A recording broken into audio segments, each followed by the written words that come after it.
അസ്സലാമു അലൈക്കും വറഹ്മത്തുള്ളാഹി. ഇന്ന് ജൂൺ 1-ാം തീയതി സ്കൂളുകൾ തുറന്ന് ക്ലാസുകൾ ആരംഭിച്ചിരിക്കുകയാണ്. ഈ വർഷത്തെ അധ്യയന വർഷാരംഭത്തിനൊരു പ്രത്യേകതയുണ്ട്. ഇത് ഓൺലൈൻ ആയിട്ടാണ് ഈ വർഷത്തെ പഠനം അധ്യാപനം ആരംഭിച്ചിരിക്കുന്നത്. കൊറോണ രോഗവ്യാപനത്തിന്റെ പശ്ചാത്തലത്തിൽ ഇപ്പോൾ അതിന്റെ ആദ്യഘട്ടങ്ങൾ കടന്ന് ഒരു കമ്മ്യൂണൽ സ്പ്രെഡ് നടന്നു കഴിഞ്ഞ ഒരു സാഹചര്യത്തിലാണ് ഇന്ത്യയുടെ വിവിധ ഭാഗങ്ങളുള്ളത്. നമ്മുടെ നാടുകളിൽ, കേരളത്തിൽ ഈ രോഗം പൂർണ്ണമായും നിയന്ത്രണ വിധേയമാണെങ്കിലും ഒരു കമ്മ്യൂണൽ സ്പ്രെഡ് സൃഷ്ടിക്കപ്പെടാൻ അല്ലെങ്കിൽ ഉണ്ടാകാൻ അധിക സമയത്തിന്റെ ആവശ്യമില്ല. അപ്പോൾ ഇതിൽ നിന്നെല്ലാമുള്ള ഒരു മുൻകരുതൽ, സൂക്ഷ്മത, ഇതിന്റെയൊക്കെ അടിസ്ഥാനത്തിലാണ് ഓൺലൈൻ സ്കൂളിംഗ് ഏർപ്പെടുത്തിയിരിക്കുന്നത്. കേൾക്കുമ്പോൾ വളരെ വലിയ ഒരു ആശയമാണ്, വളരെ നല്ല ഒരു ആശയമായിട്ടായിരിക്കും നമുക്കത് ഫീൽ ചെയ്യാം. ഒരു വിപ്ലവകരമായിട്ടുള്ള ചുവടുവയ്പ് എന്നായിരിക്കും ഒരുപക്ഷെ അതിനെക്കുറിച്ച് സാധാരണക്കാരൻ വിലയിരുത്തുക. എന്നാൽ ഇത് എല്ലാ നിലയിലും വലിയ ഒരു അപകടത്തിലേക്കാണ് നമ്മുടെ നാടിനെ, നമ്മുടെ തലമുറകളെ നയിക്കുക എന്ന് പറയാൻ ആഗ്രഹിക്കുകയാണ്. ഇതിന് 3-4 തരത്തിലുള്ള അപകടങ്ങളാണ് ഈ ഓൺലൈൻ സ്കൂളിങ്ങുമായി ബന്ധപ്പെട്ടുള്ളത്. ഒന്ന്, അതിന്റെ സാമൂഹികമായിട്ടുള്ള അപകടങ്ങൾ. 2, അതിന്റെ സാങ്കേതികമായിട്ടുള്ള അപകടങ്ങൾ. 3, കുട്ടികളുടെ ശാരീരികവും മാനസികവുമായിട്ടുള്ള വളർച്ചയിൽ അത് സൃഷ്ടിക്കുന്ന അപകടങ്ങൾ. 4, ഇതിന്റെ നിയമപരമായിട്ടുള്ള പ്രശ്നങ്ങൾ. കാരണം നിരോധിത സൈറ്റുകൾ, അത്തരം പേജുകൾ, അത്തരം കമ്മ്യൂണിറ്റികളിലേക്ക് കുട്ടികൾ അറിയാതെയെങ്കിലും എൻ്റർ ചെയ്തു കഴിഞ്ഞാൽ അത് അപകടത്തിലാക്കുന്നത്, അല്ലെങ്കിൽ അതിന്റെ അന്വേഷണവും നിയമ നടപടികളും വരുന്നത് മാതാപിതാക്കളുടെ പേരിലായിരിക്കും. ഗവൺമെന്റിന് വേണമെങ്കിൽ ഒരു പ്രതികാര നടപടിയുടെ ഭാഗമായിട്ടും സാമൂഹികമായും സാമുദായികമായും ഒക്കെ ഇത് ഉപയോഗപ്പെടുത്താനും സാധിക്കും. അപ്പൊ ഏതൊരു പുതുമയെയും ആവശ്യമായ പഠനങ്ങൾ നടത്താതെ, അല്ലെങ്കിൽ അതിനെ യുക്തിപൂർവം ചിന്തിക്കാതെ ബ്ലൈൻഡായിട്ട് സ്വീകരിക്കുകയും അതിന്റെ അപകടങ്ങൾ പ്രത്യക്ഷത്തിൽ അല്ലെങ്കിൽ പരിഹരിക്കാനാകാത്ത വിധം വളർന്ന് പന്തലിച്ചതിന് ശേഷം മാത്രം അയ്യോ അത് തെറ്റായിപ്പോയി, അപകടകരമായി പോയി എന്ന് വിലപിക്കുകയും ചെയ്യുന്ന ഒരു സമൂഹമാണ്, അല്ലെങ്കിൽ നമ്മുടെ സമൂഹത്തിന്റെ ശാസ്ത്രത്തോടുള്ള ഒരു സമീപനം അത്തരത്തിലാണ്. ഏതൊരു കാര്യത്തെയും ബ്ലൈൻഡായിട്ട് അക്സെപ്റ്റ് ചെയ്യുകയും അതിന്റെ കോൺസിക്വൻസിനെ കുറിച്ച് ലോജിക്കൽ ആയിട്ടുള്ള ചിന്തകൾ,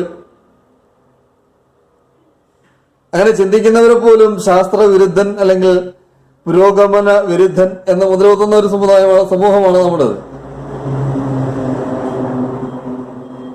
പിന്നീട് അതിന്റെ അപകടങ്ങൾ, ഹസാർഡ്സ്, അത് പരിഹരിക്കാനാകാത്ത വിധം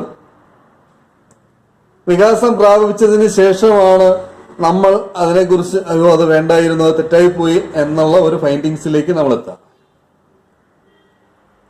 അപ്പോഴേക്കും അതിൽ നിന്ന് വളരെ കുറച്ചു പേർക്ക് മാത്രമേ തിരിച്ചു കയറാൻ സാധിക്കുകയുള്ളൂ. ബഹുഭൂരിപക്ഷവും അതിൽ അകപ്പെട്ട് കഴിഞ്ഞിരിക്കും. ഇപ്പൊ ഇന്ത്യയിലെ ഇന്റർനെറ്റ് ഉപയോഗത്തിന്റെ പ്രായം നമ്മൾ പരിശോധിച്ചു കഴിഞ്ഞാൽ ഇന്ത്യയിലെ ജനങ്ങൾ ഇപ്പോഴും ഇന്റർനെറ്റ് ഉപയോഗത്തിന്റെ ശൈശവത്തിലാണുള്ളത്.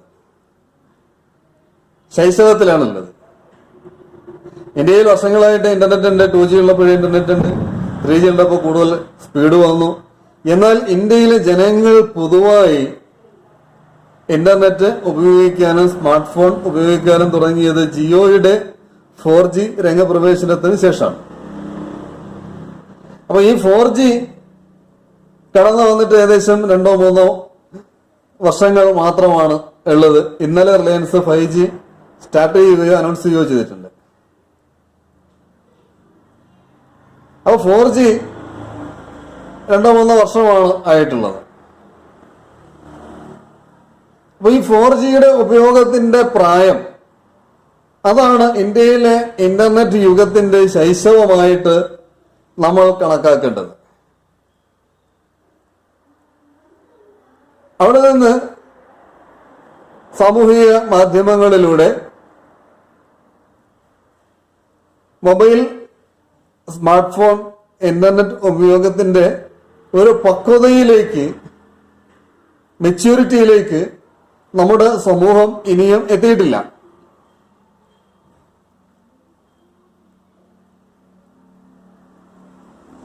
വളരെ രസകരമായ ഒരു കാര്യം പറഞ്ഞാൽ, ബിടെക്കും MBBSും പഠിക്കുന്നവന് പോലും ഒരു അപേക്ഷ വില്ലേജ് ഓഫീസിൽ കൊടുക്കേണ്ട ഒരു അപേക്ഷ പൂരിപ്പിക്കാൻ അറിയാത്ത വിദ്യാഭ്യാസ നിലവാരമാണ് നമ്മുടെ സമൂഹത്തിലുള്ളത്. അപ്പൊ മലയാളിയുടെ അറിയേണ്ടത് അറിയാതിരിക്കുകയും അറിയാൻ പാടില്ലാത്തത് അറിയുകയും ചെയ്യുക എന്നുള്ള പൊതു സ്വഭാവത്തെ കൂടി മുൻനിർത്തിക്കൊണ്ട്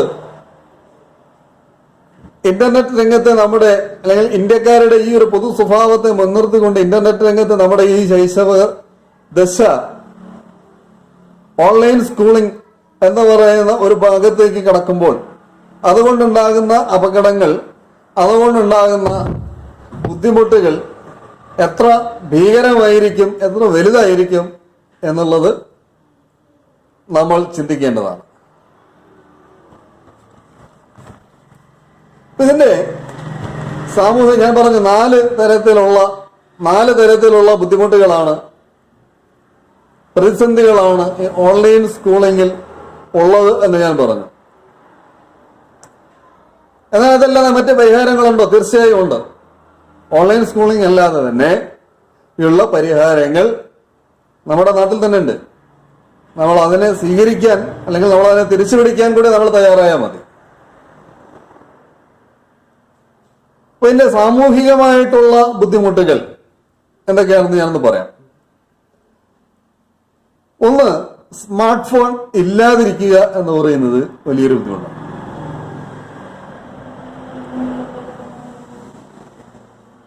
.4G വോൾട്ട് സൗകര്യമുള്ള സ്മാർട്ട് ഫോൺ ഇല്ലാതിരിക്കുക എന്ന് പറയുന്നത് തന്നെയാണ് ഇവിടെ ആദ്യത്തെ ബുദ്ധിമുട്ട്. കാരണം സമൂഹത്തിൽ ഇന്നും 60% പേരുടെ കയ്യിലും ഉള്ളത് 3G ഫോണുകളാണ്. 60% പേരുടെ കയ്യിലും ഉള്ളത് 3G ഫോണുകളാണ്.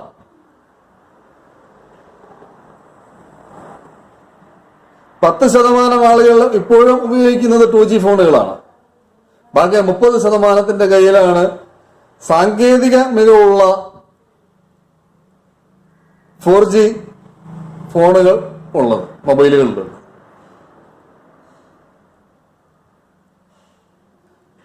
അപ്പൊ ഇത് കുട്ടികളുടെ വിദ്യാഭ്യാസത്തിന്റെ ഭാഗമായിട്ട് പുതിയ മൊബൈൽ വാങ്ങുക എന്ന് പറഞ്ഞാൽ അത് തീർച്ചയായിട്ടും ഈ ലോക്ക്ഡൌണിന്റെ സാങ്കേതികത ബുദ്ധിമുട്ടുകളുടെ, തൊഴിൽപരമായിട്ടുള്ള ബുദ്ധിമുട്ടുകളുടെ, സാമ്പത്തിക പരാജയത്തിന്റെ അവസ്ഥയിൽ നിൽക്കുന്ന ഈ കാലഘട്ടത്തിൽ അത് തീർച്ചയായിട്ടും, പണ്ടുകാലത്ത് യൂണിഫോം വാങ്ങാത്തതിന്റെ പേരിൽ സ്കൂളിലേക്ക് പോകാൻ കഴിയാതിരുന്ന, പാഠപുസ്തകം വാങ്ങാൻ പൈസ ഇല്ലാതിരുന്നതിന്റെ പേരിൽ സ്കൂളിൽ പോക്ക് മുടങ്ങിയിരുന്ന, സ്കൂളിൽ പോകാനുള്ള 10 പൈസ ST സ്റ്റുഡൻസ് ഓൺലി ടിക്കറ്റ് എടുക്കാൻ പൈസ ഇല്ലാത്തതിന്റെ പേരിൽ സ്കൂളിൽ പോകാൻ കഴിയാതിരുന്ന ആ ഒരു കാലഘട്ടത്തിലേക്ക് സ്മാർട്ട് ഫോൺ ഇല്ലായ്മ ഒരുപക്ഷെ നമ്മുടെ വിദ്യാഭ്യാസ രംഗത്തെ കൊണ്ടുപോയേക്കാം എന്ന് ഞാൻ ഭയപ്പെടുന്നു. അതോടൊപ്പം തന്നെ ഹോം സ്കൂളിങ്ങിന് ഉപയോഗിക്കുന്ന, ഓൺലൈൻ സ്കൂളിങ്ങിന് ഉപയോഗിക്കുന്ന ഒരു മാധ്യമമാണ് TV. ഈ ടെലിവിഷൻ ഇല്ലാത്ത നൂറുകണക്കിന് വീടുകൾ നമ്മുടെ ചുറ്റുവട്ടങ്ങളിൽ ഇപ്പോൾ ഇവിടെ ഉണ്ടാവും. എന്റെ വീട്ടിൽ TV ഇല്ല. ഞാൻ ടി വി ഉപയോഗിക്കുന്നില്ല, വാങ്ങിയിട്ടില്ല. അപ്പൊ ഇനി അതിന്റെ പേരിൽ ഞാൻ ഒരു ടി വി വാങ്ങുക എന്ന് പറയുമ്പോൾ സ്വാഭാവികമായും ഇപ്പോ അത് നമ്മളെ കൊണ്ട് മെയിൻറ്റെയിൻ ചെയ്യാൻ കഴിയാത്ത ഒരു എക്സ്പെൻസ് ആണ്.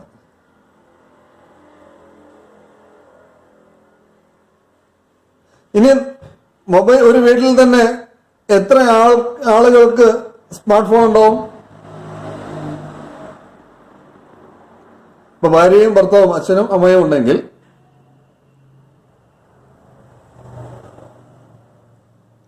നമ്മുടെ ആവറേജ് മിഡിൽ ക്ലാസ് ഫാമിലികളിലും ബിലോ ആവറേജ് ഫാമിലികളിലും പോവർട്ടി ലൈനിലുള്ള ഫാമിലികളിലും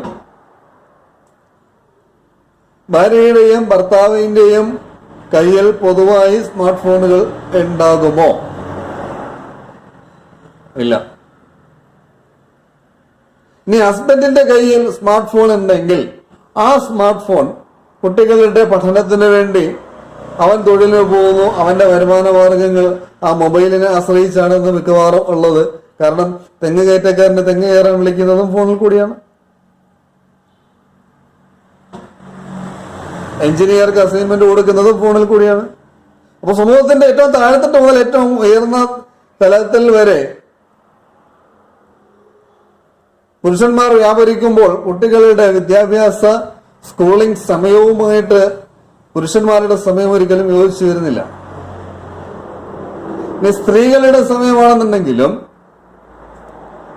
ഒന്ന് സ്ത്രീകളുടെ കയ്യിൽ സ്മാർട്ട് ഫോൺ ഇല്ലാതിരിക്കുക, സ്മാർട്ട് ഫോൺ രണ്ട് കയ്യിലും സ്മാർട്ട് ഫോൺ വെച്ചിട്ട് ഇങ്ങനെയുള്ളവരൊക്കെ ഉണ്ടാകുമ്പോൾ കൺട്രി ഫെലോസ് എന്ന് ചിന്തിക്കുന്നത് സാംസ്കാരിക ദരിദ്രവാസികൾ ദയവായിട്ട് ഈ വീഡിയോ കാണേണ്ടതില്ല.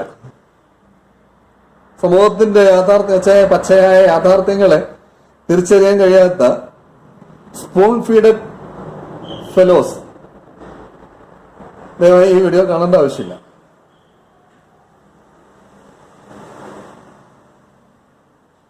അവരെ വിളിക്കേണ്ട വേറെ ചില പേരുകളുണ്ട്. അങ്ങനെ നമ്മൾ വിളിക്കുന്നത് ശരിയല്ലല്ലോ. എന്തായാലും വിളിച്ചു എന്ന് തന്നെ കരുതിയേക്കുക. അപ്പൊ അങ്ങനെയുള്ളവർ ദയവായി എന്ത് ചെയ്യണ്ട, നമ്മുടെ ഈ വീഡിയോ കാണേണ്ട ആവശ്യമില്ല. അങ്ങനെയുള്ളവരുണ്ട് എന്ന് മാത്രമല്ല അങ്ങനെയുള്ളവരാണ് കൂടുതൽ. അവരെ തീർച്ചയായിട്ടും സാമൂഹികമായ ഒരു ചുവടുവയ്പ്, ഒരു സ്റ്റെപ്പ് നമ്മൾ എടുക്കുമ്പോൾ അവരെ പരിഗണിച്ച് മതിയാവും.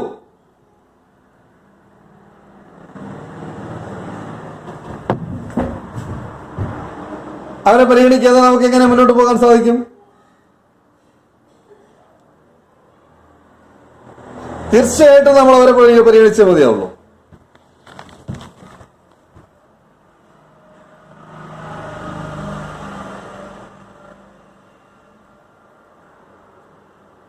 ഇപ്പൊ തന്നെ ഇനി ഇതിന്റെ മറ്റൊരു അപകടം, ഇപ്പൊ തന്നെ കുട്ടികൾക്ക് അമ്മമാരുടെ മടിയിൽ ഇരിക്കുന്നതിനേക്കാൾ, കുടുംബാംഗങ്ങളും ഒത്തു സമയം ചെലവഴിക്കുന്നതിനേക്കാൾ, മുത്തശ്ശനോടും മുത്തശ്ശിയോടും ഒപ്പം ഇരിക്കുന്നതിനേക്കാൾ കുട്ടികളെ സംബന്ധിച്ച് താല്പര്യം ഒരു മൊബൈലും എടുത്ത് എവിടെങ്കിലും ഒറ്റയ്ക്ക് പോയിരിക്കലാണ്.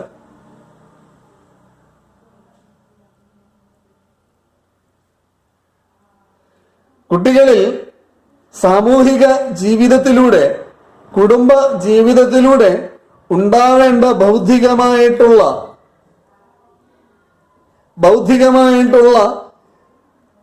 വികാസവും സാമൂഹിക പഠനങ്ങളും ആർജിക്കുന്നതിൽ നിന്ന് ഇനി മൊബൈൽ വളരെ ശക്തമായ നിലയിൽ കുട്ടികൾ പറയുന്നുണ്ട്. ഇതിന്റെ അപകടങ്ങളെ കുറിച്ചുള്ള പഠനങ്ങൾ ഇതുവരെയും വേണ്ട രീതിയിൽ നടന്നിട്ടില്ല. നടന്ന പഠനങ്ങൾ തന്നെ ആ പഠനങ്ങളുടെ ശൈശവദശയിലായതുകൊണ്ട് അത് എല്ലാ വശങ്ങളെയും അത് ചൂണ്ടിക്കാണിക്കുകയും ചെയ്യുന്നില്ല. ഇനിയും ഒരു 10-15 വർഷങ്ങൾ എടുക്കും നമ്മുടെ നാട്ടിൽ നിന്ന് ശരിയായ പൂർണ്ണമായ ഒരു സമഗ്രമായ ഒരു പഠന റിപ്പോർട്ട്, സ്മാർട്ട് ഫോൺ കുട്ടികളിൽ ഉണ്ടാക്കുന്ന അപകടങ്ങളെ കുറിച്ചുള്ള പഠന റിപ്പോർട്ട് നമുക്ക് സാധാരണക്കാരന് മനസ്സിലാകുന്ന ഭാഷയിൽ വരാം.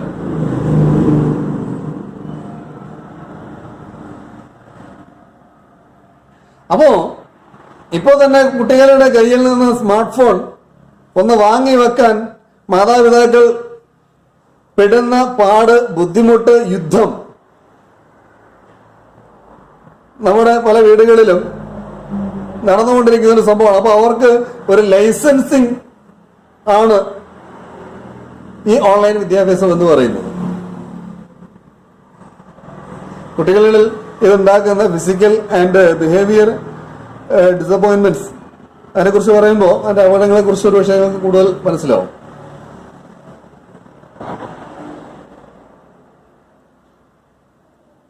ഇനി ഇതിന്റെ സാങ്കേതികമായിട്ടുള്ള ബുദ്ധിമുട്ടുകൾ.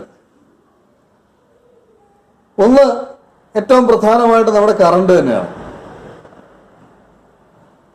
ഇപ്പൊ മൊബൈൽ നമുക്ക് ചാർജ് ചെയ്ത് ഉപയോഗിക്കാമെങ്കിലും നമ്മുടെ ടി വി അങ്ങനെ ചാർജ് ചെയ്ത് ഉപയോഗിക്കാൻ പറ്റുന്ന ടി വി ഇല്ലല്ലോ. അപ്പോൾ അതിന് ഇൻവെർട്ടർ വേണം. ഇൻവെർട്ടർ വേണമെന്നുണ്ടെങ്കിൽ 5000 മുതൽ 15,000, 25,000 രൂപ വരെ അതിന് വേണ്ടി വരും. അപ്പൊ അതിന് കറണ്ട് ബില്ല് എപ്പോഴും ഇങ്ങനെ ഒരു സംഗതി തിന്നുകയും ഛർദ്ദിക്കുകയും ചെയ്യുന്ന, കറണ്ട് തിന്നുകയും കറണ്ട് ഛർദ്ദിക്കുകയും ചെയ്യുന്ന ഒരു ഉപകരണമാണ് ഇൻവെർട്ടർ എന്ന് പറയുന്നത്. അപ്പൊ സ്വാഭാവികമായിട്ടും കറണ്ട് ബില്ലുണ്ടാകുന്ന ഇൻക്രീസിങ്, വെളിച്ചം കിട്ടും, പക്ഷെ ഇൻക്രീസിങ്, ഇലക്ട്രിസിറ്റി ബില്ല് ഇൻക്രീസിങ് ഉണ്ടാവും.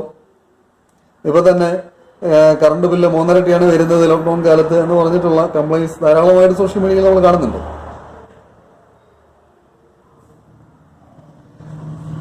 അപ്പോ ഇൻവെർട്ടേഴ്സിന് വേണ്ടിയിട്ടുള്ള എക്സ്പെൻസ് മെയിൻറ്റെയിൻ ചെയ്യുന്നത് കൂടാതെ മാസാമാസം കറണ്ട് ബില്ലിലും അതിൻ്റെതായിട്ടുള്ള എക്സസ് ഉണ്ടാകുന്നതിനെ നമ്മൾ മുൻകൂട്ടി കാണേണ്ടി വരും.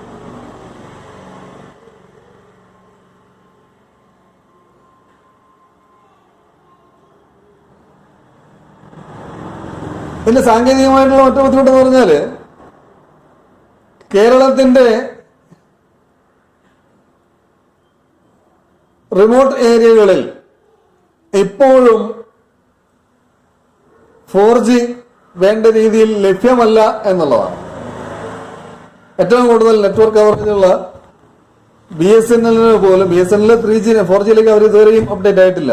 മറ്റ് ഡാറ്റ മൊബൈൽ കമ്പനികൾ 5G വരെ അവർ സ്റ്റാർട്ട് ചെയ്ത് കഴിഞ്ഞപ്പോഴും റിലയൻസ് ഇന്നലെ 5G സ്റ്റാർട്ട് ചെയ്ത് കഴിഞ്ഞപ്പോഴും BSNL ഇപ്പോഴും 3Gയിൽ തന്നെ നിൽക്കുകയാണ്.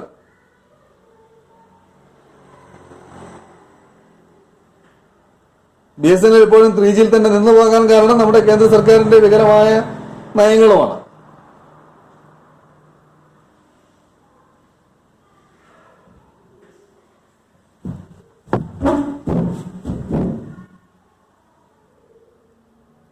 അപ്പൊ കേരളത്തിന്റെ വിവിധ ഭാഗങ്ങളിൽ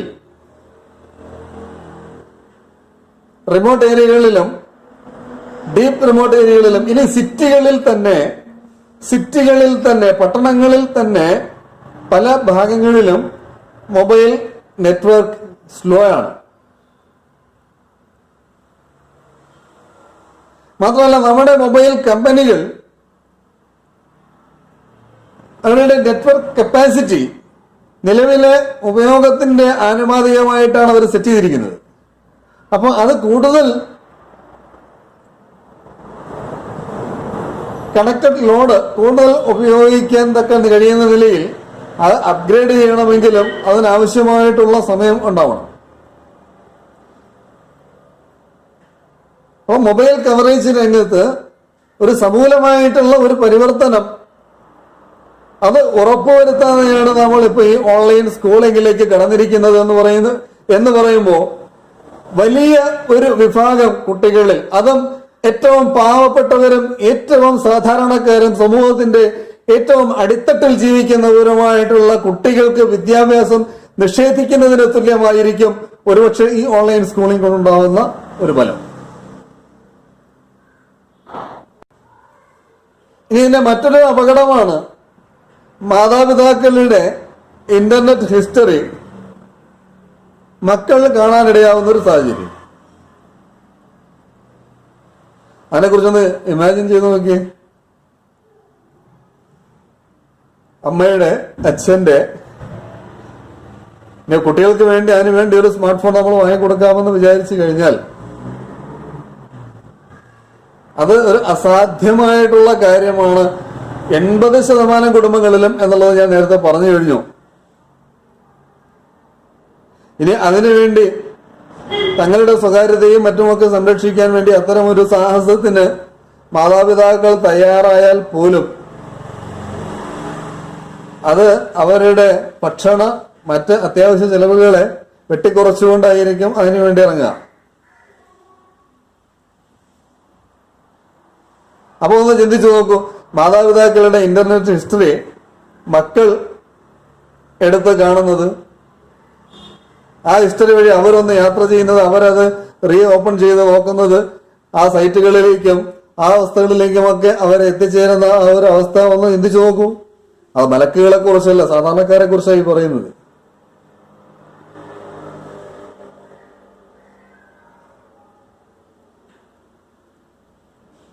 മൊബൈൽ ഫോണിൽ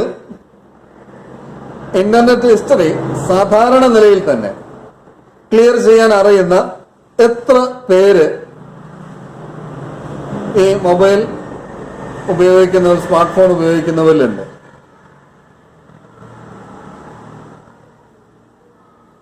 ഇനി അത് നമ്മൾ എറേസ് ചെയ്ത് കഴിഞ്ഞാലും ഡിലീറ്റ് ചെയ്ത് കഴിഞ്ഞാലും നമ്മളെക്കാൾ എത്രയോ മിടുക്കന്മാരാണ് നമ്മുടെ കുട്ടികൾ. അവർക്കത് എടുക്കാനും കണ്ടുപിടിക്കാൻ ഒരു ബുദ്ധിമുട്ടില്ല. അവരത് ലക്ഷ്യമാക്കി പോയി അത് എടുക്കണമെന്നില്ല. പക്ഷെ ഇത്തരത്തിലുള്ള റിക്കവറി സോഫ്റ്റ്വെയറുകൾ ഒരുപാടുണ്ട്. ഏതെങ്കിലും ഒരു ആവശ്യത്തിന് വേണ്ടി അവർ അത്തരം സോഫ്റ്റ്വെയറുകൾ ഉപയോഗിക്കുകയും അതോടൊപ്പം നമ്മുടെ ഹിസ്റ്ററി റീസ്റ്റോർ ആവുകയും ചെയ്തു കഴിഞ്ഞാൽ മക്കളുടെ മുന്നിൽ പിന്നെ തലയുയർത്തി നടക്കാൻ പറ്റുമോ? ഒരു വലിയ അപകടമല്ലേ? ഇനി ബാങ്കുകളുടെ, കൊമേഴ്സ്യൽ ബാങ്കുകളുടെ ആപ്പുകൾ, പേടിഎം പോലുള്ള ആപ്പുകൾ, ഗൂഗിൾ പേ, അതുപോലെ തന്നെ അത്തരത്തിൽ ഞാൻ അത്ര ആപ്പുകൾ ഉപയോഗിക്കാറില്ല എന്നുള്ളതുകൊണ്ട് എനിക്ക് എല്ലാത്തിനെയും കുറിച്ച് അറിയാറില്ല. പക്ഷെ പലപ്പോഴും പല സ്ഥാപനങ്ങളെയും കയറുമ്പോൾ നിരത്തി ഇങ്ങനെ വെച്ചിരിക്കുന്നത് കാരണം യൂണിപേ എന്നോ അങ്ങനെ എന്തൊക്കെ സംതിങ് ഓൺലൈൻ പേയ്മെന്റ് ആപ്ലിക്കേഷനുകൾ, ബാങ്കിങ് ആപ്ലിക്കേഷനുകൾ ഓരോ മൊബൈലിലും ഏറ്റവും കുറഞ്ഞത് 2 എണ്ണമെങ്കിലും ഉണ്ടാവും. അപ്പൊ ഇത്തരം സ്ട്രിക്ട്ലി പേഴ്സണൽ ആയിട്ടുള്ള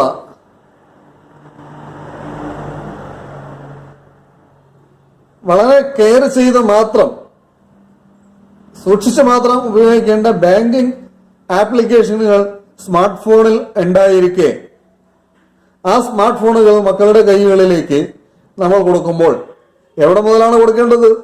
LKG മുതൽ 12ാം ക്ലാസ് വരെ പഠിക്കുന്നവന്റെ കയ്യിലും നമ്മൾ സ്മാർട്ട് ഫോണാണ് കൊടുക്കേണ്ടത്.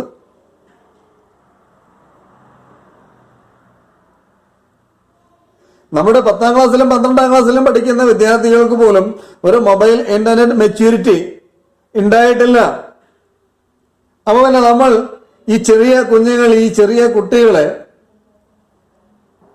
ഇതിലൊന്നും തൊടാതെ നിങ്ങളുടെ പഠന ഭാഗങ്ങൾ നിങ്ങളുടെ വാട്സാപ്പിൽ നിങ്ങളുടെ മാത്രം ഗ്രൂപ്പ് അല്ലെങ്കിൽ ചാറ്റ് അക്കൗണ്ട് മാത്രം നിങ്ങൾ ഓപ്പൺ ചെയ്യാന്ന് പറഞ്ഞ് നടക്കുന്ന കാര്യമല്ലാണോ? ഇത് എവിടെയെല്ലാം, എങ്ങനെയെല്ലാം, ഏതെല്ലാം തരത്തിൽ അത് പ്രതിഫലനങ്ങൾ സൃഷ്ടിക്കുന്നതാണ്.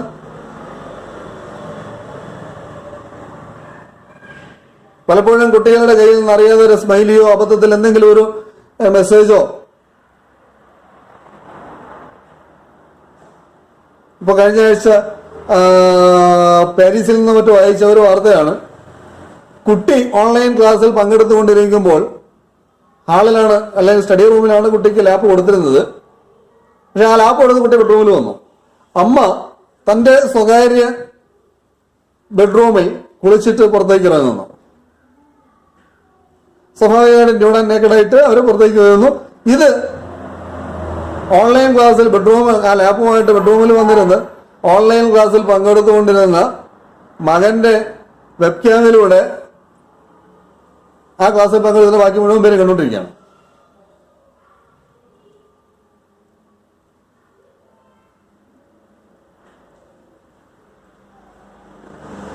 അപ്പൊ നമ്മുടെ സമൂഹം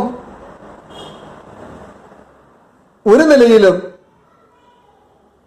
ഒരു ഓൺലൈൻ സ്കൂളിങ്ങിനുള്ള ഒരു പക്വതയിലേക്ക്, മെച്യൂരിറ്റിയിലേക്ക് ഉയർന്നിട്ടില്ല. ഇങ്ങനെയൊക്കെ അല്ലേ ഉയരുന്നത് എന്ന് ചോദിച്ചു കഴിഞ്ഞാൽ തീർച്ചയായിട്ടും ഇങ്ങനെയൊക്കെ തന്നെയാണ് ഉയരുന്നത്. പക്ഷെ ഒരല്പം കൂടി കഴിഞ്ഞിട്ട് ആ ഉയർച്ചയെ നമ്മൾ ഒരു ബലം നേടത്തക്ക നിലയിൽ ഉപയോഗിച്ചാൽ മതി എന്നാണ് പറയാനുള്ളത്. 3 വർഷത്തെ ഇന്റർനെറ്റ് ശൈശവത്തിലാണ് നമ്മളുള്ളത്. അത് നമ്മൾ മറക്കരുത്. ഇനി മൊബൈലിൽ ഒളിഞ്ഞിരിക്കുന്ന ചതികളാണ് ഇൻസ്റ്റാൾ ചെയ്തിരിക്കുന്ന വിവിധ ആപ്പുകളിലൂടെ വരുന്ന പരസ്യങ്ങൾ വഴി മറ്റ് കൂടുതൽ ആപ്പുകൾ ഇൻസ്റ്റാൾ ചെയ്യാനുള്ള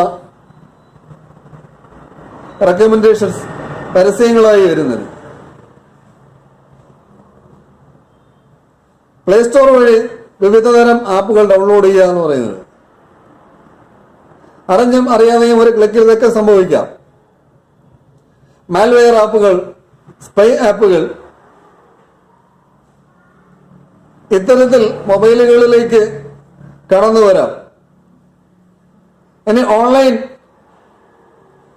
പേയ്മെന്റ് ഈടാക്കുന്ന തരത്തിലുള്ള ആപ്പുകൾ. ഇപ്പൊ നമ്മൾ വായിച്ചതാണ് 1.5 ലക്ഷം രൂപയാണ് ഒരു അധ്യാപക ദമ്പതികൾക്ക് മകൻ ഒരു ബട്ടൺ എന്തോ ഒരു സംഗതി ക്ലിക്ക് ചെയ്തത് കാരണം നഷ്ടപ്പെട്ടത്. അപ്പോൾ കുട്ടികളുടെ കയ്യിൽ സ്മാർട്ട് ഫോൺ കൊടുക്കുന്നവർ തങ്ങളുടെ ബാങ്കിങ് ആപ്പ് ലോഗൌട്ട് ചെയ്ത് കൃത്യമായി ലോഗൌട്ട് ചെയ്തതിന് ശേഷം മാത്രമേ അഥവാ കൊടുക്കുന്നെങ്കിലും കൊടുക്കാൻ പാടുള്ളൂ. പേയ്മെന്റ് ആപ്പുകൾ പൂർണ്ണമായിട്ട് ലോഗൌട്ട് ചെയ്തിരിക്കണം.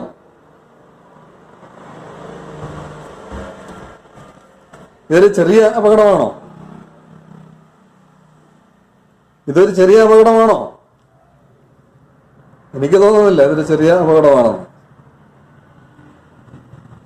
ബാങ്കിൽ 10 പൈസ ഇല്ലാത്തവനും ഇത് അപകടം തന്നെയാണ്, 10 പൈസ ഉള്ളവനും ഇത് അപകടം തന്നെയാണ്.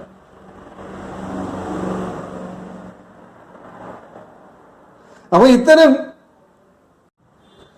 ഇത്തരം ജനങ്ങളെ പറ്റിക്കാൻ വേണ്ടി, ചതിക്കാൻ വേണ്ടി, വഞ്ചിക്കാൻ വേണ്ടി ഇരിക്കുന്ന സവർണ ആപ്പുകൾ, ഞാനങ്ങനെ പറയാം,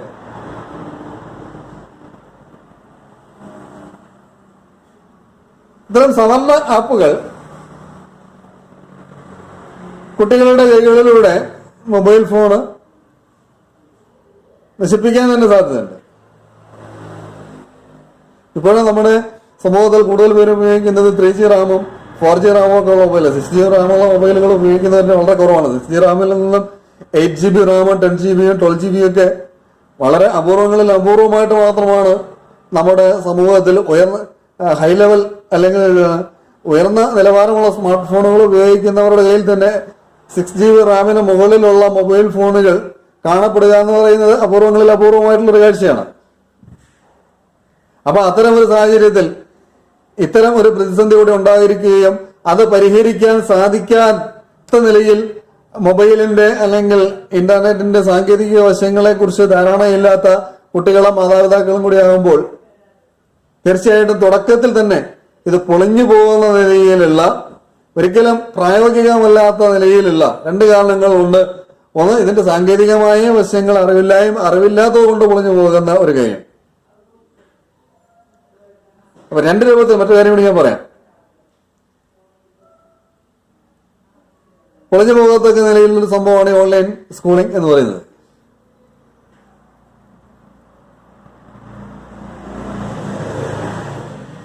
ഇനി ഇത് പറയുന്നതൊക്കെ പിന്തിരിപ്പനായിട്ടും പുരോഗമന വിരുദ്ധമായിട്ടൊക്കെ തോന്നുന്നവർ വസ്തുനിഷ്ഠമായിട്ട്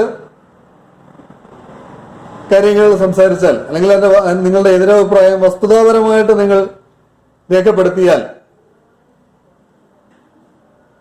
അതിന് ഒരു സംവാദത്തിന്റെ എല്ലാ അച്ചടക്കങ്ങളും പാലിച്ചുകൊണ്ട് ഒരു ചർച്ചയ്ക്ക് നിങ്ങൾ തയ്യാറായി കഴിഞ്ഞാൽ ഓൺലൈൻ ഓഫ്ലൈൻ പ്ലാറ്റ്ഫോമുകളിൽ നിങ്ങളുമായിട്ട് ചർച്ചയ്ക്ക് ഞാൻ തയ്യാറാണ് എന്നുകൂടി അറിയിക്കുന്നു.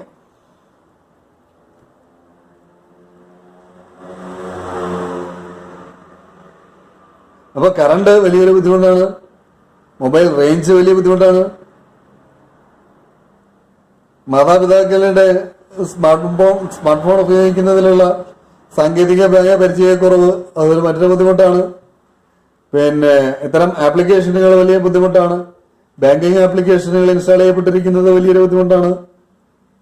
ഇങ്ങനെ ഞാൻ പറയുന്നതും പറയാത്തതുമായിട്ടുള്ള നിരവധി പ്രതിസന്ധികൾ ഈ രീതിയിലുണ്ട്.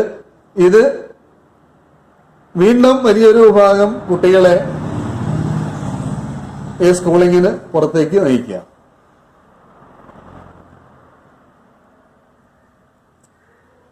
ഇനി ഇതിന്റെ ഫിസിക്കൽ ആയിട്ട്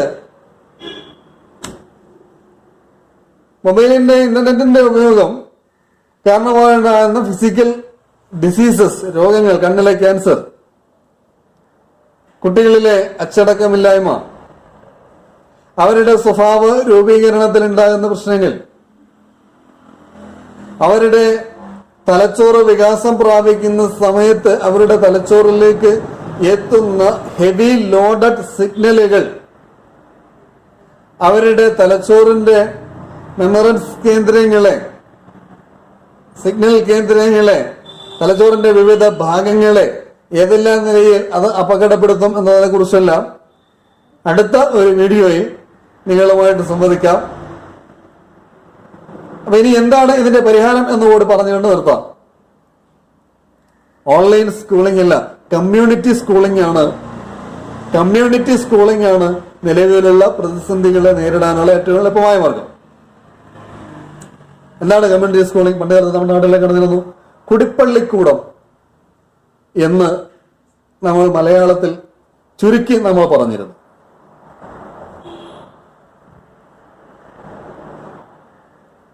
ഞങ്ങളൊക്കെ പഠനം തുടങ്ങിയ കാലഘട്ടത്തിൽ ട്യൂഷൻ അങ്ങനെയായിരുന്നു ഞങ്ങളൊക്കെ കണ്ടായിരുന്നു. അപ്പൊ ഈ കുടിപ്പള്ളിക്കൂട വ്യവസ്ഥയിൽ ഒരു 10 വീട്ടിലെ അല്ലെങ്കിൽ ഒരു 20 വീട്ടിലെ കുട്ടികൾ ഇത് വളരെ എളുപ്പമായിട്ട് ചെയ്യാൻ കഴിയും. കാരണം ഇന്ന് മിക്കവാറും വിദ്യാഭ്യാസ കുട്ടികൾക്ക് ഒരു 10ാം ക്ലാസ് വരെ പാഠപുസ്തകം നോക്കി കാര്യങ്ങൾ പറഞ്ഞു കൊടുക്കാൻ പ്രാപ്തിയില്ലാത്ത അവരാരും തന്നെ നമ്മുടെ സമൂഹത്തിൽ ഒരു 10 വീടുകൾ എടുത്തു പോയി കഴിഞ്ഞാൽ അവർ 9 വീടുകളിലും തീർച്ചയായിട്ടും അങ്ങനെയുള്ളവരുണ്ടാവും. അപ്പൊ അവരിൽ 1-2 പേരെ ചുമതലപ്പെടുത്തിക്കൊണ്ട് ഒരു 10 കുട്ടികൾ, 20 കുട്ടികൾ, വിവിധ ക്ലാസ്സുകളിലുള്ളവർ, ഈ 20 കുട്ടികൾക്ക് അല്ലെങ്കിൽ 15 കുട്ടികൾക്ക് 2 ഹോം സ്കൂൾ ടീച്ചേഴ്സിനെ, കമ്മ്യൂണിറ്റി സ്കൂൾ ടീച്ചേഴ്സിനെ വീതം ചുമതലപ്പെടുത്തി അവ അയൽവക്കത്തുള്ള കുട്ടികൾ ആ ഒരു നിശ്ചിത വീട്ടിൽ ഒരുമിച്ച് കൂടി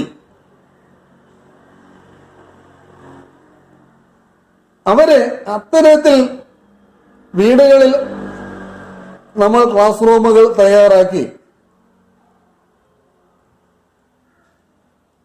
1-2 അധ്യാപകരെ, അധ്യാപികമാരെ നമ്മൾ അതിനുവേണ്ടി ചുമതലപ്പെടുത്തിയാൽ തീർച്ചയായിട്ടും കമ്മ്യൂണിറ്റി സ്കൂളിംഗ് അല്ലെങ്കിൽ ഹോം സ്കൂളിംഗ് എന്ന് പറയുമ്പോഴത്തേക്ക് ഈ അവരവരുടെ കുട്ടികളെ മാത്രം പഠിപ്പിക്കുന്ന ഹോം സ്കൂളിംഗ് അല്ല ഞാൻ പ്രതീക്ഷിക്കുന്നത്. കമ്മ്യൂണിറ്റി സ്കൂളിംഗ് ആണ് അവിടെ ഞാൻ ഉദ്ദേശിക്കുന്നത്.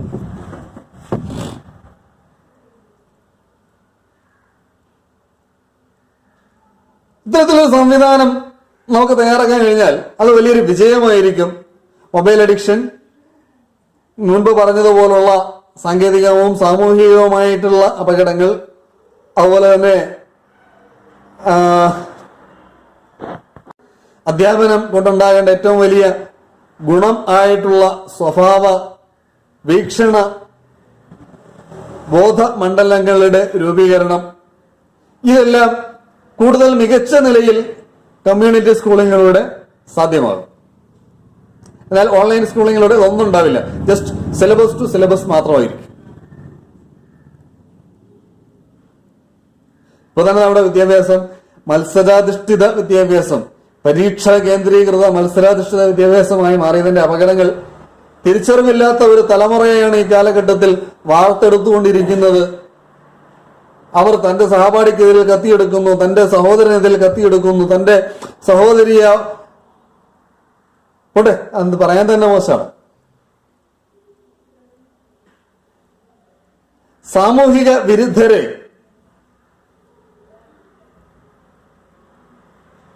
സൃഷ്ടിക്കുന്ന ഒരു വിദ്യാഭ്യാസ രീതിയായി നമ്മുടെ സ്കൂൾ സമ്പ്രദായം മാറിയിട്ടുണ്ട് എന്നുള്ളത് നിർഭാഗ്യകരമാണ്. അപ്പൊ ഇതിനെ മറികടക്കാനുള്ള ഏറ്റവും ഉചിതമായ മാർഗവും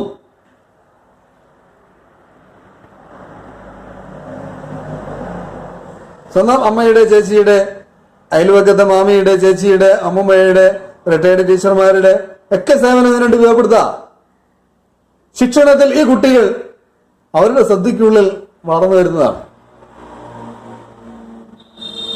ഈ പ്രതിസന്ധികൾ മറികടക്കം വരികയെങ്കിലും കമ്മ്യൂണിറ്റി സ്കൂളിംഗ്, ഹോം സ്കൂളിംഗ് ആണ് നമ്മൾ സ്വീകരിക്കേണ്ടത്. ഓൺലൈൻ സ്കൂളിംഗ് അല്ല. അത് സമൂഹത്തിലെ വലിയ ഒരു വിഭാഗം കുട്ടികളെ വിദ്യാഭ്യാസ രംഗത്തുനിന്ന് പുറന്തള്ളാൻ മാത്രമേ അത് ഉപകരിക്കുകയുള്ളൂ എന്നുള്ള ഒരു നിർഭാഗ്യകരമായ വസ്തുത നിങ്ങളോട് പറയുകയാണ്. ഇനി സ്വാഭാവികമായിട്ടും എത്ര തന്നെ ഈ പ്രതിസന്ധികളെല്ലാം തരണം ചെയ്ത് കുട്ടികളെ ഓൺലൈൻ സ്കൂളിങ്ങിൽ അവരെ പഠിപ്പിക്കാമെന്ന് വിചാരിച്ചു കഴിഞ്ഞാൽ ഈ കുട്ടികൾ അടങ്ങിയിരിക്കുമെന്ന് വിചാരിക്കുന്നുണ്ടോ? അല്ലാതെ തന്നെ ഈ കുട്ടികളെ അടക്കിയിരുത്താൻ കഴിയില്ല. അപ്പൊ പിന്നെ ഈ ഓൺലൈൻ സ്കൂളിങ്ങിൽ ഈ കുട്ടികളെ എങ്ങനെ നമുക്ക് അടക്കിയിരുത്താൻ കഴിയും? തുടക്കത്തിൽ തന്നെ പൊളിഞ്ഞു പോകുന്ന ഒരാശയമാണിത്. മറ്റൊന്ന്,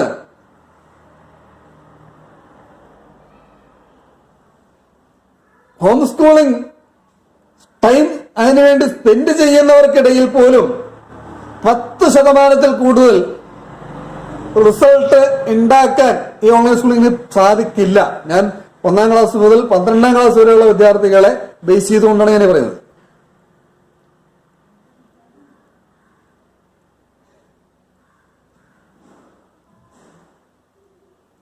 ഒരല്പം ശ്രദ്ധ പിഴച്ചാൽ പണ്ട് കാലത്തെ പോലെ, അതായത് ചെവിയിൽ ഈയം ഒഴിക്കപ്പെട്ടിരുന്ന കാലത്തെ പോലെ നമ്മുടെ വിദ്യാഭ്യാസ രംഗം വലിയ ബുദ്ധിശക്തിയും എന്ത് ആവശ്യങ്ങളെയും സാമ്പത്തികമായി നേരിടാൻ കഴിവും പ്രാപ്തിയും ഉള്ളവരുടെ കൈകളിലേക്ക് ചുരുങ്ങിപ്പോകുന്ന ഒരു സാഹചര്യമാണ് ഇപ്പോൾ ഉള്ളത് ഓൺലൈൻ സ്കൂളിങ്ങിലൂടെ വരുന്നത്.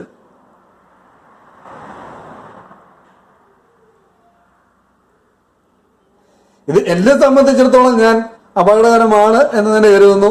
ഇതിനെക്കുറിച്ച് നിങ്ങളും ഒന്ന് ചിന്തിക്കുക. അത് അപകടകരമാണ് എന്ന് നിങ്ങൾക്കും തോന്നിയാൽ ഒരുപക്ഷെ എന്നെക്കാൾ കൂടുതൽ ഈ വിഷയങ്ങളുടെ അപകടങ്ങൾ തിരിച്ചറിയുന്നവരും ഇത്തരം പ്രതിഷേധങ്ങളുമായി രംഗത്ത് വരണം എന്നാണ് എനിക്ക് പറയാനുള്ളത്.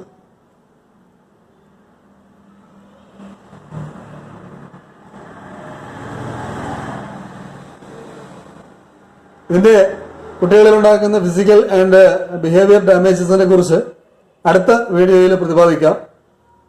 എന്തായിരുന്നാലും ഈ പറയപ്പെട്ടതിനേക്കാളൊക്കെ വലിയ അപകടങ്ങളാണ് ഇതുകൊണ്ട് ഫിസിക്കൽ ആൻഡ് സൈക്കോളജിക്കൽ ഇതുകൊണ്ട് സൃഷ്ടിക്കുന്ന ഫിസിക്കൽ ആൻഡ് സൈക്കോളജിക്കൽ ഡാമേജസ്.